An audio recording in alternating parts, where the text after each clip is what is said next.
Au niveau du poste de douane, la vitesse est limitée.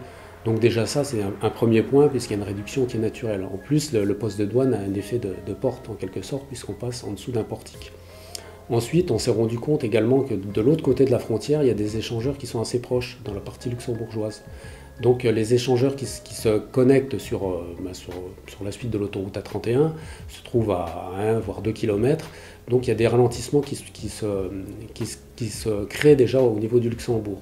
Donc du coup le bouchon qui commence à se former au Luxembourg revient au niveau de la frontière française et ensuite déborde chez nous en France sur environ 5 à 6 km tous les matins. On connaît un transit de poids lourds et de véhicules qui est journalier, qui se greffe sur les frontaliers qu'on attire chaque jour. C'est-à-dire nous, on connaît en fait deux flux de trafic qui ne sont pas compatibles en tant que tels. Aux heures de pointe du matin, on a à peu près 3000 véhiculeurs dans le sens montant et le soir c'est l'inverse, sur le sens Luxembourg-France.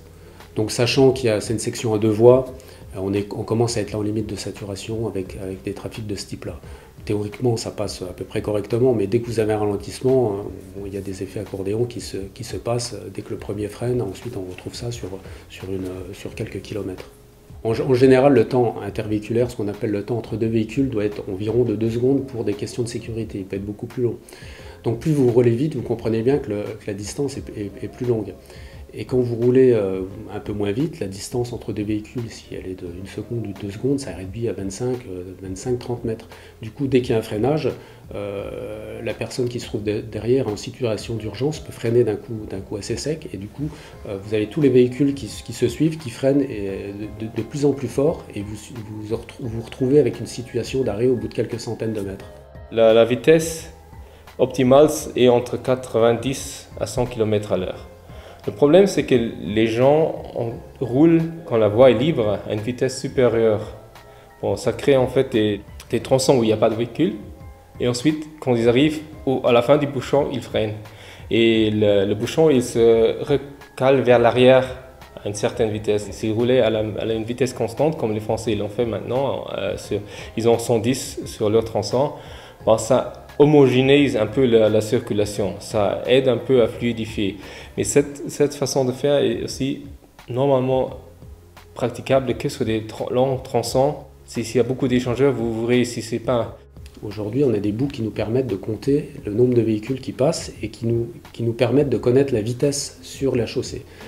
Mais si les boucles sont trop éloignées, on ne peut pas calculer la vitesse entre deux boucles. Généralement, on calcule ça entre deux boucles. Donc plus vous rapprochez vos boucles, puis vous avez une estimation fine du trafic sur le secteur. Donc l'objectif, c'est de remettre des boucles sur la section, de les rapprocher pour avoir une meilleure connaissance du trafic sur le secteur.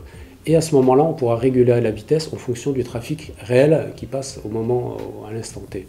Pour l'instant, on a des panneaux fixes qui sont à 110 km/h. Là, ça nécessite de mettre des panneaux dynamiques, des panneaux lumineux qui, eux, vont varier en fonction de la vitesse. Ça va être des réductions de vitesse temporaires.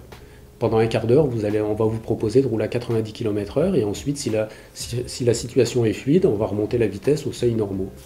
Donc ça, c'est des projets qu'on a en tête qui permettent de fluidifier le trafic. Le problème, c'est que les tronçons sont relativement courts.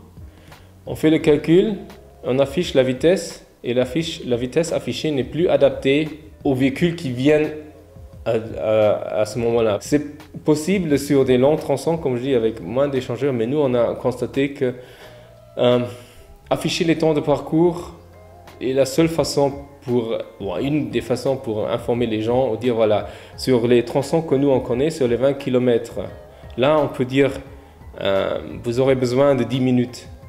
Si vous avez quand même un affichage de vitesse qui n'est pas adapté à la situation où vous vous trouvez, les gens ne vont pas accepter. Il y a un projet qui envisage d'élargir l'autoroute de 2 à 3 voies, c'est-à-dire l'autoroute d'Arlon sur un certain tronçon et l'autoroute de Dudelange vers la France sur un certain tronçon. Il y aura des améliorations, mais avec la croissance que connaît actuellement le trafic, je ne sais pas si ce sera toujours suffisant et si ça réglera les problèmes des frontaliers en tant que tels.